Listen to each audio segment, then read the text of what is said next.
sant yàlla di julli si sayyidil awwalin wal axirin di ndokkeel di bàkk Seydina Cheikh radiyallahu taala anhu di tawasul si buntu ci ñoom di Mawlana Cheikh Ibrahima radiyallahu taala anhu di bañ di gàtt di bàkk suñu buntu ci ñoom ñëpp di Cheikh Ahmed Tidiane Sy radiyallahu taala anhu Cheikh Ahmed Tidiane Sy Al Amin parce que leen résumé suñu dars bi passé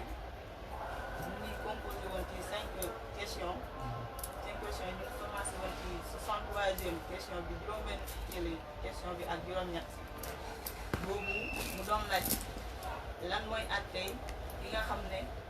tàmm na di doon joxe wasifaam ci ngoon léegi boo ko changé yóbbu ko ci suba bi muy laajte kooku lan mooy àtte ci loolu sëriñ bi war nañu ne indi waatal nañu heure yi nga xam ne mu wax ne heure wasifa déparé ci nga jullee takkusaan ba suba bi jant bi di soyee à peu près 26 heures de temps léegi ci loolu mu wax ne bu fekkee taalibe bi dafa tàmm di def ngoon bu ko changé ci suba gi may nañ ko mu def ko ci suba gi comme mu def ko ci ngoon bi waaye daal leeral na tamit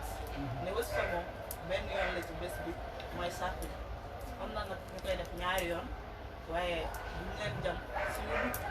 ñoom tam ñu jàppee beneen bi ne du farata wax na tamit ne Seydina Cheikh benn yoon la ko doon def te tàkkusaan la te ginnaaw timis la ko doon def diggante timis ak gee bu ñu paree ci beneen question bi boobu mu ngi doon laaj lan mooy tey ki nga xam ne dafa fàtte ne joxewul julliwul tàkkusaan ñu ñëw di joxe wasifaam léegi si loolu tam sëriñ bi leeralal nañu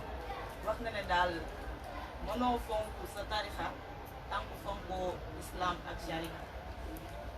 indil nañu tamit nañu mënoo jëriñu ci Seydina Cheikh radiyallahu taala anhu ba pare di fi bàyyi yeneen bi bala ngaa jëriñu ci Seydina Cheikh daal radiyallahu taala anhu il faut nga jëriñu il faut nga respecter wala nga jaax d'abord si yeneen bi sallallahu alayhi wa sallam wàññi tamit ci loolu tam indi na ci benn jàngale bàyyi bu ñuy wax nag tarixa maqil fadli wa ridwaan usasa bi sunnati wal furqaan mu ne lan mooy tarixa mu ne tarixa bi daal tarixa Cheikh Tidiane tarixa sell ak ngeneel mu ne lu tax ndax dañ ko sot sunna ak alquran mu ne nag bu fekkee da nga ñëw fàtte ne bu ñu woo tàkkusaan nga commencé sa wasifa nga dem ba ci digg nga fàttaliku ne yow mi julli woo woon tàkkusaan da ngay dagg wasifa bi nga dem julli sa tàkkusaan boo paree nga ñëw joxe waa sa wasifa ñu ñëw si 3e question bi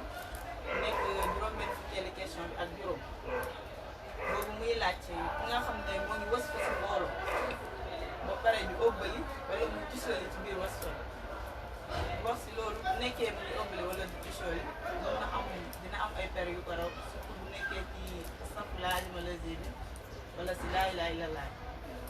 si loolu tamit wane na bu fekkee ne am na per yooyu raw na ko ci astafurlah wala si laa ilaaha illallaah wasifa bi jeexee bu fekkee am na temps balaa nit ñi di tëj bu dabaat per yooyu ko raw mën na ko def waaye bu ko deful tamit jàppuñu ko dara parce que al jamaaw rahma mbooloo mooy doole barke mbooloo bi dina ko yóbbaale ba nga xam ne boobu duñ ko si topp dara si loolu tamit gën naa leeral ne nañu jàppoo nañu bennoo ba indi na wax bi nga xam ne rasulullah sallallahu alayhi wa sallam jëmal ko Seydina Cheikh di ko wax ne ko waxal sa mbooloo ñu bennoo waxal sa mbooloo boobu boo di wante nga ñu wante ne buñ ko defee defuñu ko seen bopp mën nañ ko def ñu ñëw si 66e question bi boobu ngi laaj ñi nga xamante ni moom bëgg naa xayaat dina am gànt journée bi yëpp léegi kooku di laaj ndax mën nañ may nañ ko mu jiital wasifaam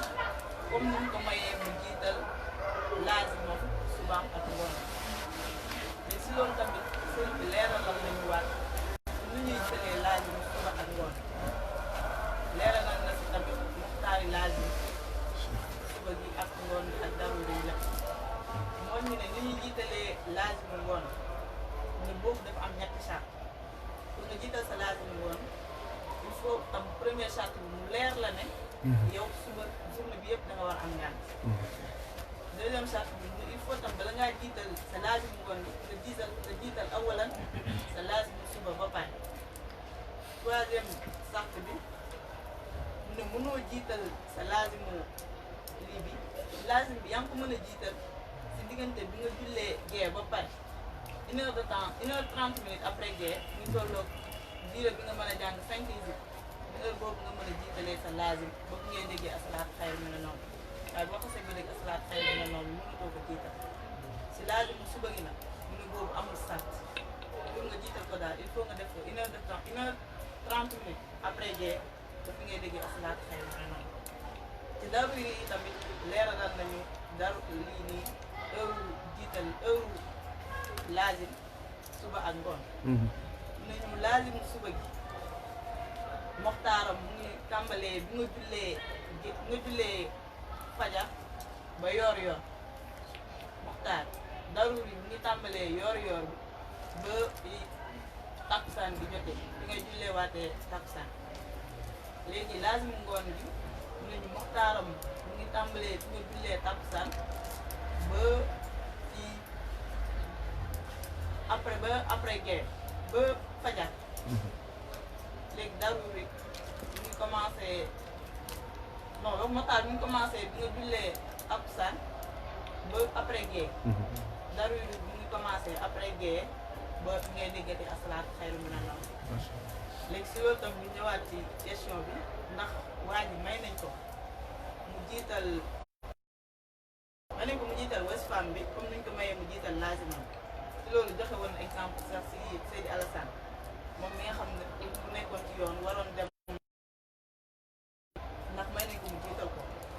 indiwaat nañu tamit heure bi nga xam ne si lañ définir laazim lii nii wasifa wax ñu ne heure wasifa bi daanaka 26 heures la ñu ne te 26 heures yooyu yëpp yaakaaruñ ne di ci am ngànt moo tax sa wasifa boobu mayuñu la nga jiital ko da ngay koy jéem a def ci heure am leeralal nañu si loolu tamit ne mën nga wasifa ci benn bés ñaari wasifa yoo xam ne yëppay valable bu si nekk di nga ko def si heure am te du nekk fay ci heure ko bi ñu ñëw ci dernière question bi mu nekkoon juróom-beneen fukkeelu question bi ak juróom-ñaar boobu muy laajte boo xam ne fàtte na ne julliwul tàkkusaan ñu ñëw ci wasifa mbooloo ñu ci wasifa ba ci digg fàttaliku ne moom mi julliwuloon tàkkusaan léegi ne kooku nan lay def léegi si loolu moom bàyyi itam nit ñi ku nekk joxe ci kii bëri woon na tam ay polémique léegi ci loolu wax nañu ne comme dafa dugg si fàtte comme dafa dugg si wasifa bi fàtte léegi bu fàttaliku ko ne dafay dagg ñëwee ñu fekkaat nit ñi ci wasifa bi ñu continué waat wasifa ndoo ak nit ñi léegi wasifa ndoo ak nit ñi ba ñu pare waaye tam dafay bàyyi xel fi nga xam ne foofu la yemoon surtout premièrement bi nga xam ne moom lay génn dem julli bi tàkkusaan bu xamee fi nga xam ne bàyyi xel bu ñëwee mu continué foofu ak continué nit ñi ndoo fu mu leen fekk rek bu pare li nga xam ne moom la mujjee dabaat foofu la mujjee dabaat loolu lay tekk a def yeggali ko ba pare su paree doog a delluwaat ci saflaa yu la ci di mottali wasifa loolu la ñu ci jàppoon lu ñu mën a tënk ci merci asalaamaaleykum macha allah sant macha allah leer na natal na defal nga benn correctif bu ndaw rek lay apporté ci muxtaaru wér bu suba teel bi muxtaaru wér bu suba teel bi tàmbalewut après fajar après suba teel la ñu bëri dañuy jaawarle suba teel ak fajar bu ñu nee asalaatu xayru mina nawm ci lañ lay wax pour nga julli ñaari rakk yoo xam ni fatiha rek nga koy tari ñaari rakk yooyu nag fajar la moom la yonent bi sallallahu alayhi wa sallam di wax ne moo gën àdduna ak li ci biir loolu sunna la du farata waaye lii farata mooy julli suba bi ñaareel bu fekkee ni nee nañ asalaatu xayru mina nawmi danañ la may 15 à 17 minutes wala parfois 10 c'est en fonction des mosquées après ci la ñuy doog a comment dirais-je li xam ñu doog a julli suba teel julli suba teel mooy yooyu nga xam ne moom lañuy julli ci jàkka ji dañ koy wax à haute voix muy ñaari rakk ñaari yooyu mooy farata buñ ko jullee ba pare balee yoor yoor après yoor yoor daruri bi mooy dem jóge yoor yoor dem ba tàkkusaan kon du gannaaw fajar waaye gannaaw suba teel la leer na fajar mooy ñaari rakk yi nga xam ne moom la ñuy julli noonu yoo xam ni Faatiha rek lañ fay tari waaye suba ni imam moo lay jiite te fajar kenn du la jiite yaay mooy li nga xam ni yaa ngi ci ginnaaw imam boo jullee ba pare nag foofu war nga mën a commencer sa lazim macha allah kon na ñëpp suivre suñu paree rek tànn kenn mu defal ñu résumé bi pour la prochaine fois incha allah rabbi aouzu billahi samil alim min asheytani rajim bismillahi rahmani rahim wasalaatu wasalaamu ala sayidina muhammad wa ala alihi haqa qadrihi wa miqdarin azim subhanaka la ilma lana illa ma allamtana innaka anta al alimul hakim rabbi ishrah li sadri wa yassir li amri واحلل عقدة من لساني يفقهوا قولي يا همة شيخ اخبر لنا بهذا المحضر ولتعطفي بنظرة تعطي لنا بزفر سبحانك لا علم لنا إلا ما علمتنا إنك أنت العليم الحكيم السلام عليكم جميعا ورحمة الله تعالى وبركاته. وعليكم السلام ورحمة الله وبركاته. سنتي الله ببا دي جولي دي سلمل تي سيد الأولين والآخرين سيدنا محمد صلى الله عليه وسلم di ndokkeel saaxibul xatmi wal xatmi mawlana abul abbas cheikhna ahmad tijani radiallahu taala anhu mi nga xam ni mooy sëriñu sëriñ si képp ku mos leer ci yàlla ba yàlla dee yàlla ba keroog mu yool buftu bi nga xam ko wala nga ñàkk koo xam abul abbas cheikhna ahmad tijani mooy ki nga xam ni moo la tëbb leer boobu dëggal na ko ne laa yashrabu waliyun wala yusha illa min bahrina min ladun aadama ila nafri fi suur di ko di ñaan yàlla na ko gunge ak ngërmandeem waaye di kañ di bàkk di déggee di ndamu di puukarewoo saa su ne waarisu rasulullahi sallallahu alayhi wa sallam waarisu mawlana cheikhna ahmad tijani radiallahu taala anhu di mawlana wa wasilatina ila rabbina baay barham abdallah di fas yéene comme ni nga xamee ni noonu lañ koy defee talaata bu jot gannaaw biñ leen nuyoo wàccee leen képp kenn ci yéen ci wàccuwaayam di ñaan yàlla jàmm ak yërmande ak barke mu dotti ko ci képp kenn ci ñun ak képp koo xam ni amaana danañu digg waaye tamit defal ñu barke ak tawféex ci jotaay bi di fas yéene laayante biir rek ci téere bu barkeel bii nga xam ni mooy la victorieuse Seydi Mouhamadou Mansour Mouhidine At-Tidjani bind ko mu ci laaye biir ak jaamu yàlla yi ci fiq tarixa tijaan mu doon loo xam ni lu yaatu la parfois bu fekkee dafa am question boo xam ni dafa complexe sax dana indi des voies autorisées dans cette tarixa yi nga xam ni xam nañ leen te nangul nañ leen seen xam-xam ak seen cër ci yoon bi indi ku ci nekk daanaka lañ ca wax kon lii du def lu mooy profiter ñun mbokk taalibe yi ñi ngi yemoon nag ci benn ponk boo xam ni ponk la ci tarixa tijaan xam nga tarixa tijaan mën nañ wax ni ñetti ponk la laazim la wazifa la xadaratul jumaa kon laazim bi waxtaanee nañ ko de fond en comble wazifa bi waxtaanee nañ ko de fond en comble léegi nag ñu ngi ci ñetteeli ponk bi mooy asru juma ci boobu dañu fas yéene laayante biir ñi ngi tàmbali ci waxtu bi nga xam ni moom lañ ko war a jooxe nee na kañ la ñu war a def asrul juma du bés bu la soob ngay def asrul juma dafa am bés bu ñu tànn muy bésu àjjuma beneen bés boo ko def bu duwut bésu àjjuma rek amoo asrul juma am nga tudd yàlla nag waaye amoo asrul juma waaye est-ce que ci waxtu bu la soob nga koy def ci àjjuma déedéet waxtu bi tamit dañ ko tànnal kon jaamu yàlla la boo xam ni ponk la boo xam ni ci tarixa tijaan dañ ko tànnal bés tànnal ko waxtu bi nga xam ni moom nga ko war a joxe su mooyee bés boobu wala mu mooy waxtu boobu amoo asrul juma ak loo mënti def amoo asrul juma kon nag bés bi àjjuma la waxtu bi kañ la diggante tàkkusaan ak timis ci diggante bu rek nga ko mën a joxe bu weesoo timis amatoo bu yeesee tàkkusaan amoo ko diggante tàkkusaan la ak timis ci la ñu mën a joxe li nga xam ni moom mooy asrul juma am na nag taxaw seetlu wala taxaw jàngat bu ñuy def nee nañ su fekkee ni amoo defoo ko ci maanaam waxtu boobu ñu la wax diggante tàkkusaan ak timis mu ne bu boobaa na nga xam ni bàyyi nga ponk bu rëy ci ponk tarixa tijaan boo xam ni mënatoo ko dabaatu loolu la Seydina Cheikh radiyallahu taala anhu bàyyi nga ponk bu rëy ci biir tarixa tijaan ponk boo xam ni rëcc na la mënatoo ko dabaatu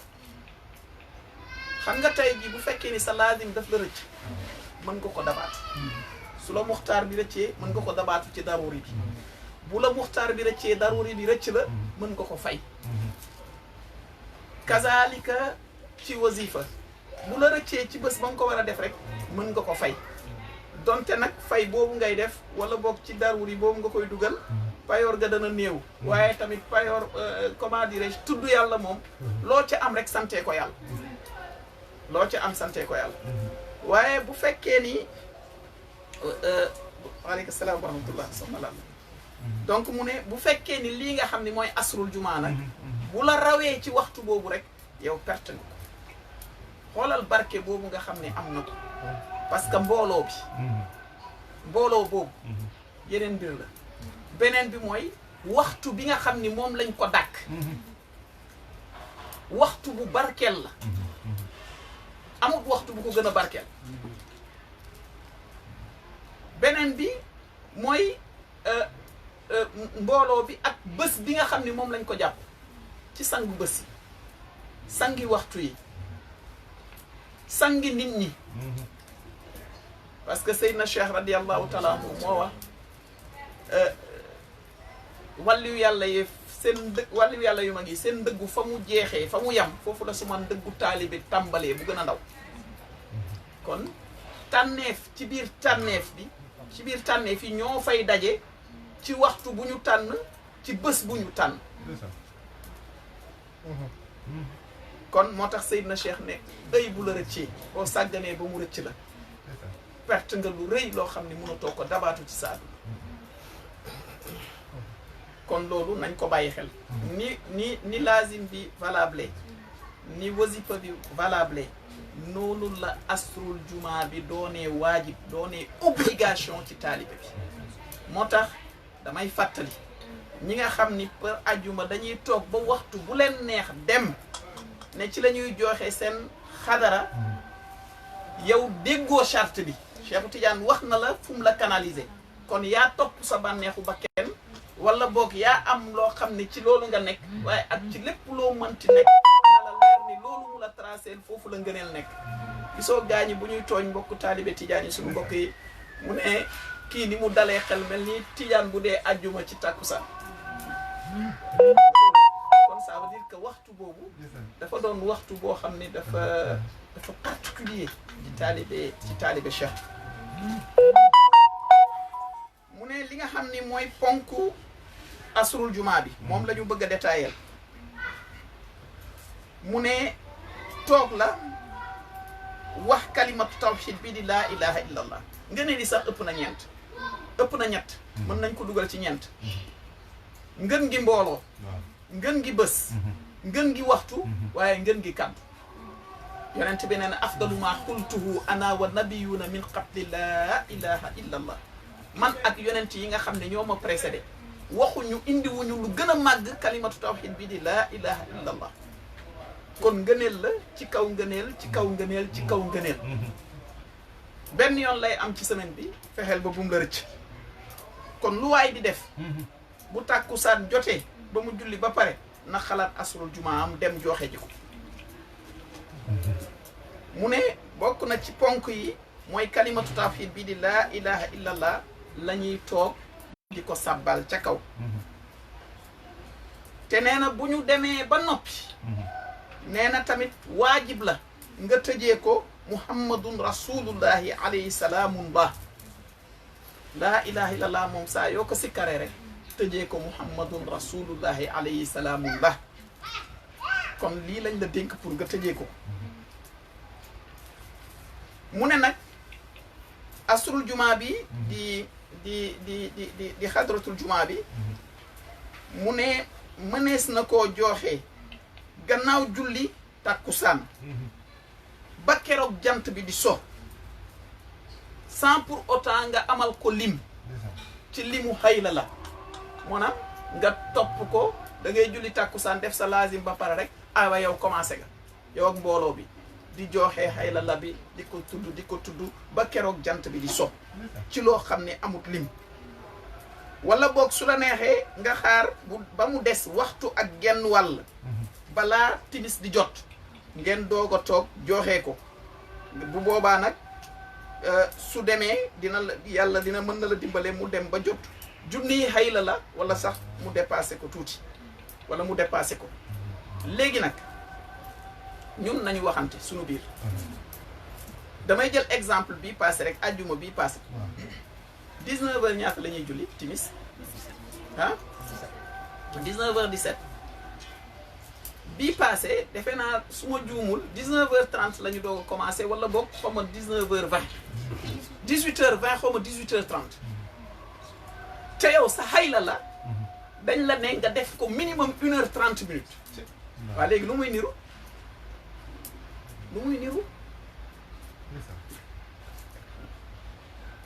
dañu fàtte taqwa li ñu Seydina Cheikh doon jàngal huwa imtisaalul amri wajtinaabu nahyi fi zahiri wal batini min xaysu yarda allahu la min xaysu tarda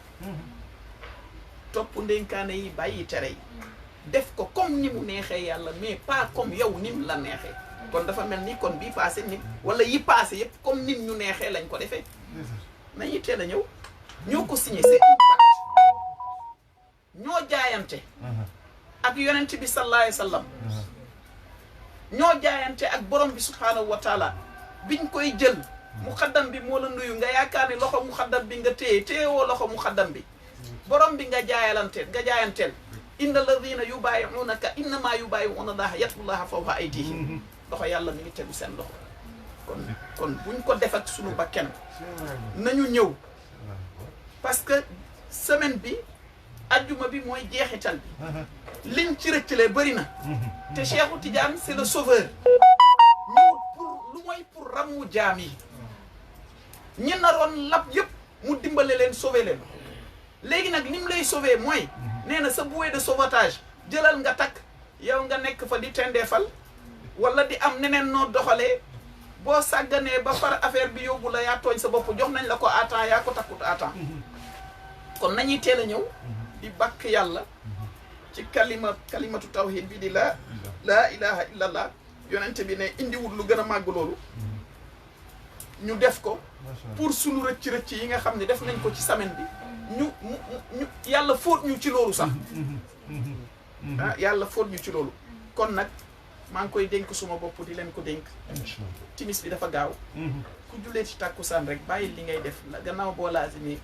ñëw ñu lal jotaay bi def ko ci bu gaaw te am na leneen luy feeñiwaat mën naa am dina feeñ dañ la wax sax xattaa wasifa lu muy foor xam nga Dakar ni mu demee la nit ñi fi ñuy jóge dafay sori lu wasifa foor bu fekkee ni da ngeen nekk ci digg wasifa bi ngeen xam ne li ngeen temps bi ngeen nar a am pour def asrul jumaa bi dafay néew xam nga lan lañ leen wax dagg leen seen wasifa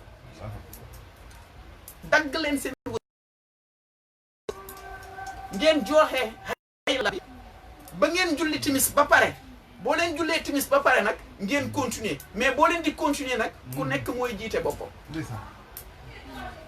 mais fi ngeen yam ku nekk xam na ko bu boobaa ku nekk kay jublu penku rek jiite boppam bu imam bi ne asalaamaaleykum bu fa nekk sax naan subhanallah walhamdulillah wa la ilaha allahu akbar déedéet bu fa nekk sax di tasat bu nee asalaamaaleykum rek yow continuer sa kii continuer mooy loolu c'est un exemple mi ngi mel ni tey ñu doon wasifa yow nga tardé bu pare wasifa rek bi ñu julli timis ba pare buñ jullee timis ba pare yow xam nga fi nga yemoon bu fa nekk sax di tasal buñ jullee timis ba ne asalaamaaleykum rek yow yaa ngi jublu penku toogal nga continuer sa wasifa fi nga yemoon bu jeexee nag après su la neexee nga doog a def sa tasal c'est clair donc waaye nee na moom bi mooy indi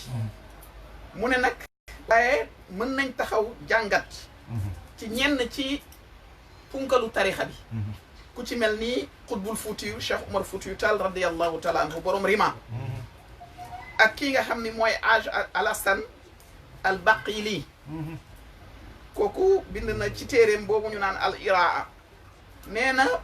mën nañ la am nga possibilité tamit lii nga xam ni mooy ismu bii di ismu mufrad muy allah allah allah allah nee na soo defee lim bu takku nee na mën nga ci toftal allah allah allah nee na ñu raw talaan bu wax loolu wax na ko Haj al Hassan al Baqili tamit wax na loolu waaye dinañ dem ba ci biir xam nga dañuy liir li téere bi jàngale waaye ñun sunu xibla mooy Maulana Cheikh Ibrahim radiyallahu taala anhu jàngale moom jàngale la waaye sunu xibla Maulana Cheikh Ibrahim radiyallahu taala anhu waaye nag waa borom téere bi mi ngi continuer alhamdulilah mu ne waaye nag ci dundu Abul Abbas Cheikh Xatmi Tijani radiyallahu taala anhu nee na kalimatu tawhid bii di laa ilaha illallah kese képp rek dong moom lañ daan def ci asrul juma moom rek la ñuy def ci asrul juma nee na soo demee ci zawiya fees bi loolu mooy li fa xew soo demee fi Seydina Cheikh juddoo muy aynu maadi loolu mooy li fa xew loolu leer na mu ne nag kii di Seydina Cheikh radiyallahu taala anhu bind na kii di Sidi Ibrahim Rayahi wax ko ne ko yow ak sa toppeef dee leen def 2 junni hayla la ci asrul juma 1000 mooy 2000 junni mooy 1000 2 junni mooy 2000 téeméer nag ñu bëri les francisants la dañuy jàpp ni téeméer mooy 500 téeméer du 500 téeméer mooy 100 junni mooy 1000 léegi nag kii nga xam ni mooy Sidi Ibrahim Rayahi muqaddamu Seydina Cheikh la radiyallahu taala anhu kooku moom Seydina Cheikh daf ko bindoon lettre ne ko yow ak sa toppeef da leen def 2 junni laa ilaha illallah ci diggante takkusaan ak timis kooku kon Seydina Cheikh moo ko jagleel moo ko wax loolu mu ne ñii nga xam ne nag ñooy waa Faas nee na ñoom junni hayla la ñuy def te ba léegi mooy li fa xew ñi nga xam ne ñi ngi sukkandiku ci Sidi Mouhamad al Hafiz al Shingiti ñoom junni ak 200 hayla la ñuy def ci seen asrul juma ki nga xam ne mooy imam Nazifi moom 300 lay def 300 hayla la lay def te lu tax mu ne muy def loolu nee na ruuxaaniya Seydina Cheikh radiyallahu taala anhu moo ko jox ndigal ci loolu moo tax moom 300 lay def donc neex naa dégg parce que bu fekkee ni muxaddam nga kii ñëw tarbiyu kii ñëw tarbiyu kii ñëw tarbiyu kii ñëw tarbiyu kiiraay yi yamuñu ku ci nekk ak la nga koy jox am na koo xam ni ci salaatul fatiha am na fat am na koo xam ni salaatul fatiha daf cay yàgg ba bëgg a dee raxal ko ci hayla la ci boobu lay amee fat am na koo xam ni dana nekk ci salaatul fatiha nekk ci hayla la ba bëgg a dee ba toskare du dem fenn nga dugalal ko ci awwalu aaxiru zaahiru baatin mu dem am na koo xam ne ñett yooyu da nga koy jox jox bi mu taxaw ne këm mu di la xool ah nga am leneen loo ko dolli est-ce que tu vois am na koo xam ne leneen loolu da nga ko koy dolli mu ne këm mu di la xool waaw léegi nag da nga koy invité ngeen toog di waxtaan nga koy jam di ko jës bu rek waaw day jékki-jékki rek départ waaw nga gis ni kon degré yi amuñu waaw am na koo xam ni suuf su nooy la da nga naan da ngay wàqik loxo rek mu dem am na koo xam ni boo naree wàqik loxo sa baaraam yee fay des waaw da ngay jël pelle am na foo xam ni pelle munu fa dara tracteur wala pic ngay indi donc noonu la waaw noonu la mi ngi mel ni yére waaw yére mécanicien boo ko doon fóot tey waaw ndox rek doyu la waaw ndox omo tamit doyu la waaw kañ xam nga bu dee bëgg bàyyi képp bu simmee yéreem nga fóot ko boo ko dugalee si ndox da nga naan nii rek mu dem noonu nag la gars yi utante waaw kon noonu lañ koy jàppee nga gis ni kon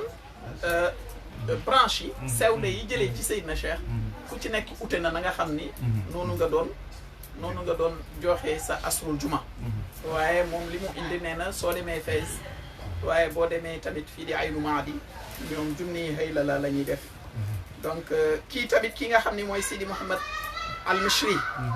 ibn al Mishri nee na kooku 1500 xëy la lay def kii nga xam ni mooy borom téere bi di bind al Jaysul Kabir kooku tamit junni ak ñaar téeméer lay def Sidi Mouhamed ibn Abu Nasr al Alawi kooku junni xëy la lay def al Alawi kooku tamit mën nañ taxaw jàngat bu ndaw ci moom Sidi Mouhamed ibn Abu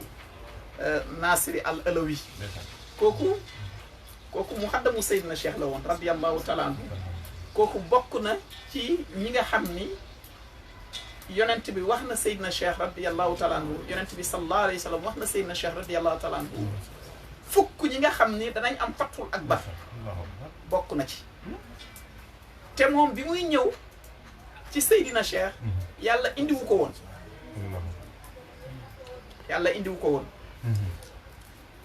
xam nga lan moo ko indi woon xam naa jikko séeréer la amee woon kër Seydina Cheikh lekk bi da daan tuur moom lekk rek ka daan indi kër Seydina Cheikh waaw lekk rek ka daan indi kër Seydina Cheikh bu ñëwee Seydina Cheikh daf koy teral di ko jox plus mu dem ba am cofeelu Seydina Cheikh radiyallahu taala ba jëriñu ci Seydina Cheikh waaw yemul sax si jëriñu parce que bii Alioune Harazimi génnee àdduna wax na benn wax bu doy waar mas na toog di Zawiya Fès di nettali taalibe yi punkal yi Seydina Cheikh formé seen may ak seen cër ak yu demee noonu tout ça dem ba yaram bi tàng mu ne Seydi Alioune Harazimi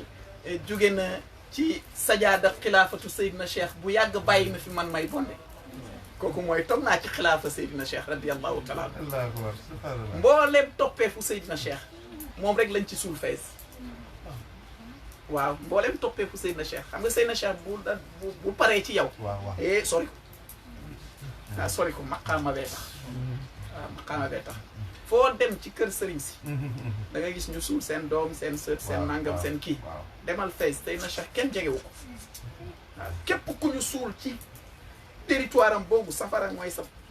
ca ngay dekkee kooku moom tampon la territoire boobu yëpp képp kuy muqaddam boo demee bay mag dawal sori ko donc moom daal Fès lañ suul waaye boo demee ci xabroom ndaw lu tumuranke genre sën dem naa fa demati fa ci genre balit la nekk te loolu tamit histoire la waa teg ku Seydina Cheikh gërëm la nag pour wax la martaba Seydina Cheikh radiyallahu taala waaw ku Seydina Cheikh gërëm la moom waaw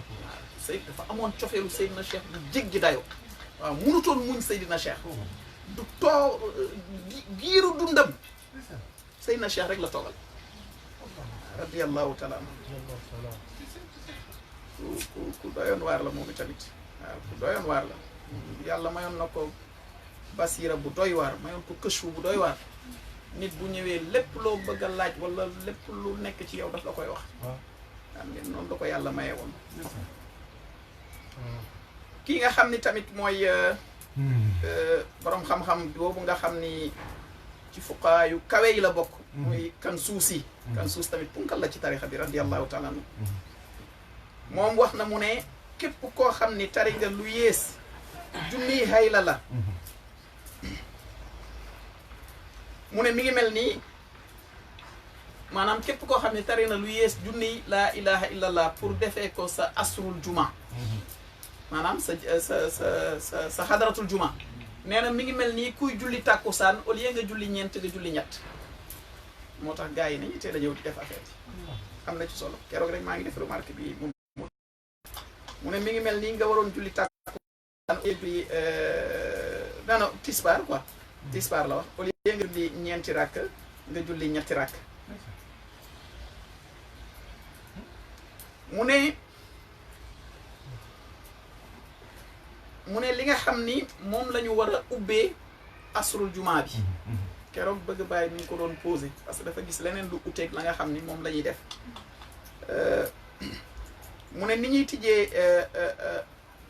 asrul jumaa bi maanaam xadratul jumaa bi mu ne ñenn ci toppeef ak Seydina Cheikh radiallahu taala anhu ci saabay Seydina Cheikh ñoom ni ñuy doxalee nii la dañuy muslu ci seytaane après tari fatihatul kitab bu ñu taree fatihatul kitab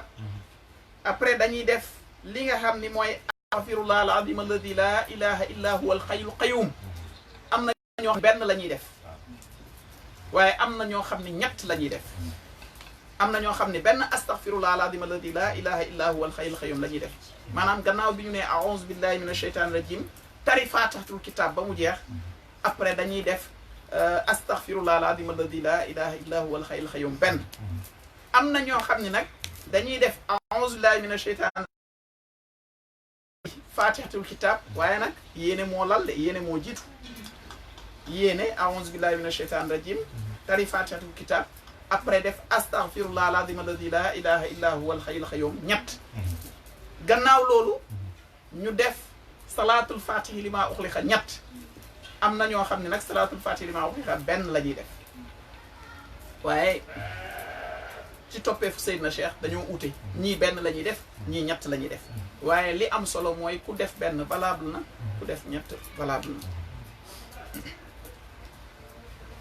bu ñu paree ci loolu nag dañ koy tëj dañuy tëj wax comment dirais-je waaw dañuy tëj par rapport ak li nga xam ni Seydina Cheikh wax na ko radiyallahu taala anhu mu ne da ngay naan subhaana rabbika rabbil izzati amma yasifun wa salaamun ala al mursalin walhamdulillahi rabbil alamin boo ko tëjee nag yow mën nga tàmbali sa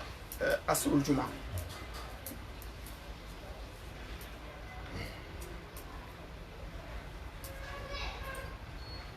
mu ne waaw suratu saafaat yi maanaam aaya bu mujj wala ci aaya yu mujj yi mooy subhaana rabbika rabbil izzati amma yasifun wa salaamun ala mursalin walhamdulillahi rabbil alamin xam nga moom lañ tëjee léegi kooku nee na ngëneel yi nga xam ni lamboo na ko pour tëj say awraat kooku Seydina Ali ibn Abi Talib wax na ko nee na képp koo xam ni bëgg nga keroog yawmal qiyaam sa balance bu ñuy peese sa balance yu yiw yeeg yu baax yi bu fekkee ni da nga bëgg sa balance bi nga xam ni sa jëf yi ci lañ koy teg su fekkee da nga bëgg mu diis gann lépp loo xam ne yaa ngi koy def ci awraat wala jotaay boo mënti toog nar a jug nee na tëjee ko subhaana rabbika rabbil izzati amma yasifun wa salaamun ala al mursalin walhamdulillahi rabbil alamin nee na boo ko defee rek keroog yawmal xiyaam bu ñuy peese sa jëf yi sa balance dana diis gann kon Alioune moo ñu indil loolu karamallahu wajha te loolu mooy lan mooy maa ngi màggal borom bi subhaanahu wa taala borom bi nga xam ni moom moo am kattan moom moo faree kaw lépp te moo faree kaw ñëpp lépp lu am rek borom bee la faree kaw nee na yàlla na jàmm nekk ci mbooleem yonent yi te mi ngi màggal borom bi subhaanahu wa taala mi nga xam ne mooy borom këwnu bi kon loolu màggaloolu mooy borom bi waaye tamit ñaanaloo sàbbaloo lu mooy yonent yi nga xam ni yàlla moo leen tànn ci biir mbindeef yi mu ne lii nga xam ni mooy hayla la bi hayla la mooy laa ilaha illallah ci tarixa xalwatiya ñoom dañ ko daan def waaye biñ ko daan def dañ daan yëngatuwaale mel ni luy defaale entre guillemets faydu saani mu ne dañ ko daan def xalwatiye ñoom dañuy wax laa ilaha illallah di yëngatuwaale rythme bi maanaam daf leen bu yëngal dëgg sax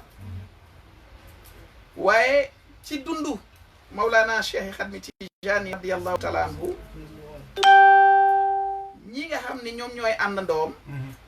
ñoom dañoo dem ba ëppal ci xam nga parfois dañuy tudd yàlla ngay jaay ni sa roxo mooy yëngatu rek ci li nga xam ni moom la bi di joxe nga koy sante booy balancé wu sax doo ci rendre compte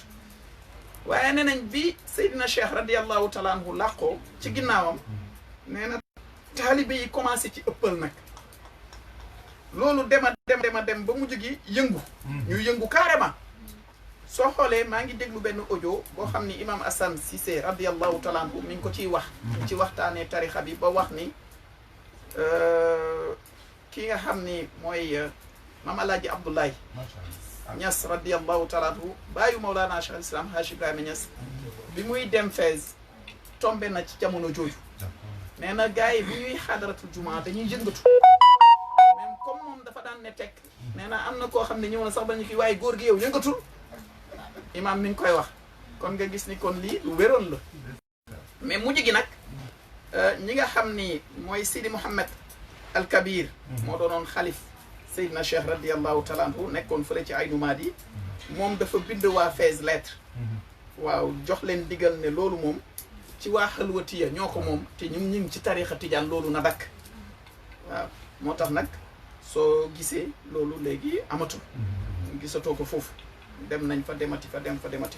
léegi loolu amatu fa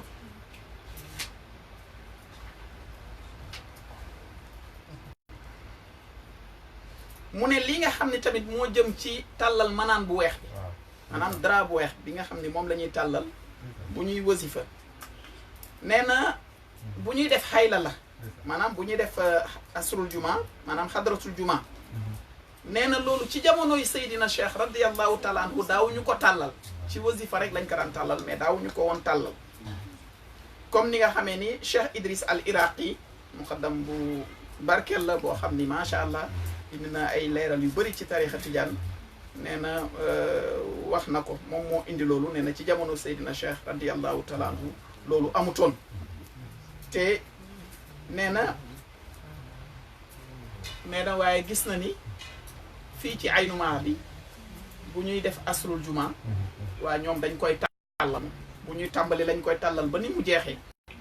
waaye comme delloo nañu ne ci jamonoy Seydina Cheikh amutoon kon képp koo xam ne dafa bëgg a tënku ci sunnay Seydina Cheikh rek jarta tàllal te ñun tamit noonu lañ koy doxalee ci barke Mawlana Cheikh Ibrahim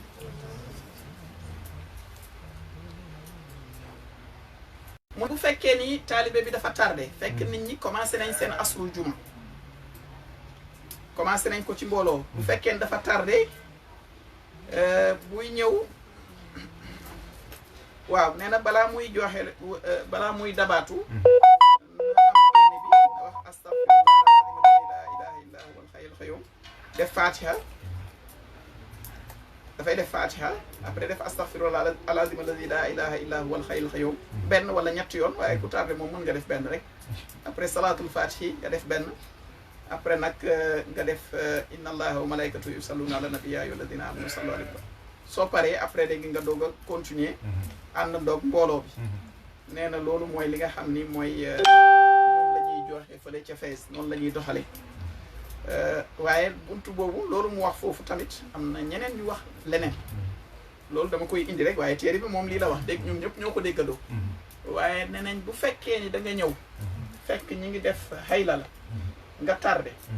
ah éeneel rek éeneel sa xol nga wax bismillahi rahmaani rahim nga dugg wala nga tarifaatee nga dugg nga dem waaw am na ñu bëri ci tarixa bi mag ñi nee nañ defal noonu dañ nga dem am nga yool ci parce que seen dalil mën na doon leneen waaye li ma ko foog mooy benn kàddu farewut laa ilaha illallah te comme ñi ngi koy joxe te ñetteel ngëneel la ngëneel daal boo ci jotee rek profitool bu fa nekk naan da ngay comme li daloon séeréer bi comme li daloon séeréer bi moom dañoo ñëw ñu tegal ko méchoui bu macha allah biñ ko tegalee méchoui bi nag mu ne xaaral ma tàmbali ci yax yi pour yéemantu xoolal rek te ngaa profité ci yàpp yi mu naan day tàmbali ci yax yi pour ñéemantu tàmbale ci yax yi rek far fot xam nga loolu musiba la yow tegal lañ la méchoui doo lekk ci affaire bi nga naan ci yax yi ngay tàmbali ah soxna Hélène ah loolu dafa doy waar doo ko lekk di préparé que guddal jël ak yooyu affaire bi day jàll yow jëlal li nga soxla te dem sa yoon ah donc kon mu ne waa Cheikh Mouhamad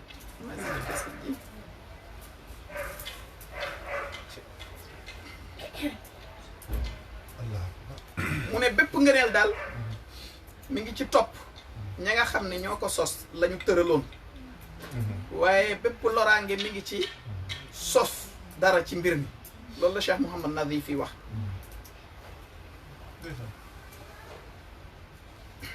mu ne est-ce que mën nañoo tëb naa dem de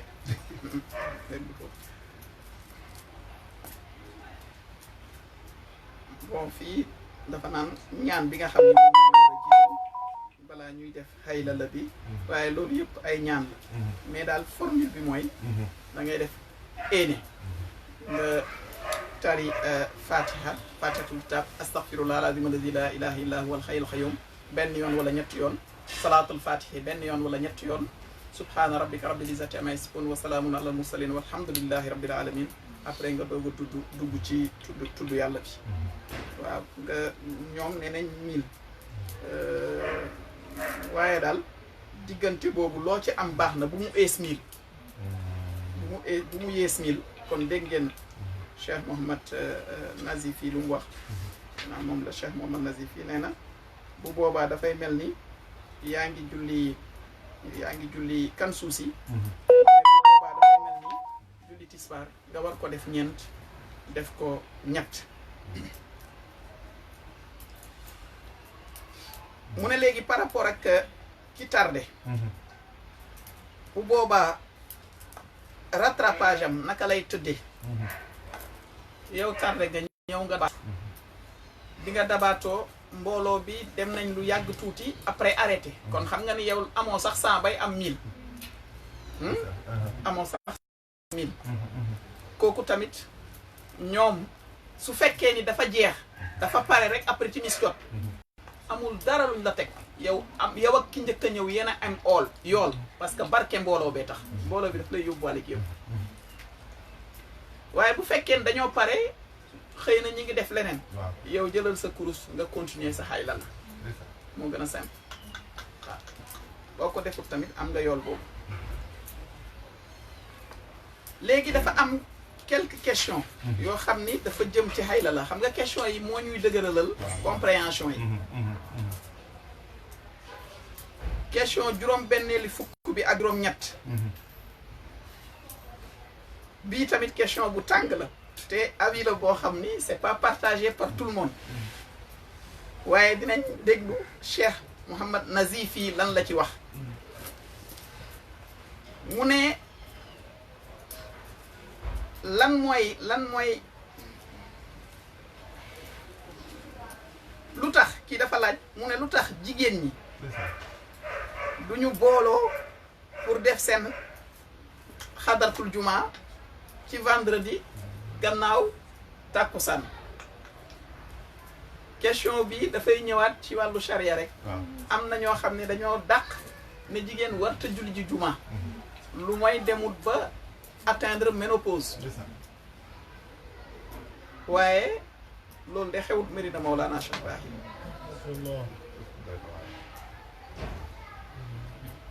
Baay dafa ne yaa ayyuhal bannaatu zaa'ibna ila naylil ula amma bi abdaani fala alquran wax ñu innal muslimina wal muslimat wal muminina wal muminat wal xaanitina wal xaanitaat wa saadixaat wa saabirina wa saabiraat wal xaashixiina wal xaashixaat wal mutasaddixina wal mutasaddixaat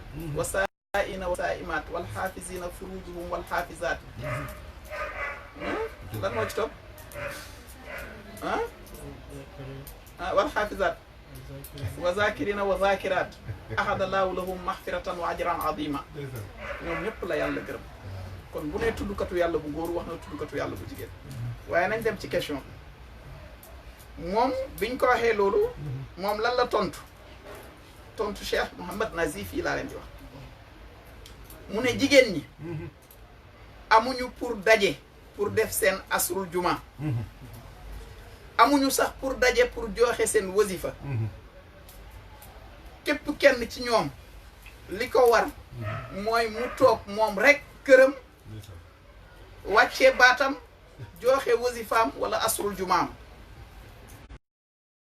dajaloo ñoom jigéen pour jàng seen asrul juma yëkkati seen baat ca kaw nee na ndaxte baatu jigéen loolu dafa dañ ko war a nëbb muy jur neen dañ ko war a nëbb warta jug kaw moom loolu la dénkaane moom Cheikh Mouhamad Nazif yi les avis sont partagés nañ dem ci question juróom-benn bi ak juróom-ñeent mu ne est-ce que mën nañoo dabaatu ci xel la su fekkee ni dañ ko fàtte def ajjuma loolu moom jar sa guddal liñ ci bind nag bëri na mais dama bëgg a gaaw parce que njëlbeen bi sax Seydina Cheikh wax na la ko waaw tànnal nañ la bés tànnal la waxtu bu la rëccee rëcc na la du lu ñuy fay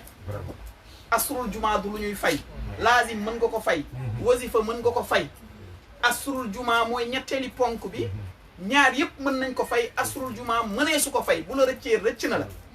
kon leer na jarul ñuy dugg ci commentaire Seyd Taïb Soufiane yi indi na ci lu bëri sax waaye pour gaaw juróom-ñaareeli fukkeelu question bi mu ne dem nañ 40 minutes nañ ko yemale fii ma dalika la bi aziz walhamdulillahi rabbil alamin xam nga lu tax ma koy yemale fii parce que pour nit ñi di ko mën di suivre sans problème bu bëree rek dañuy tayal te jàngale moom kiy jàngale lam cay bëgg mooy la muy wax nit ñi di ci jëriñ salaamaaleykum wa rahmatullah waaleykum salaam wa rahmatullah question bismillah waaw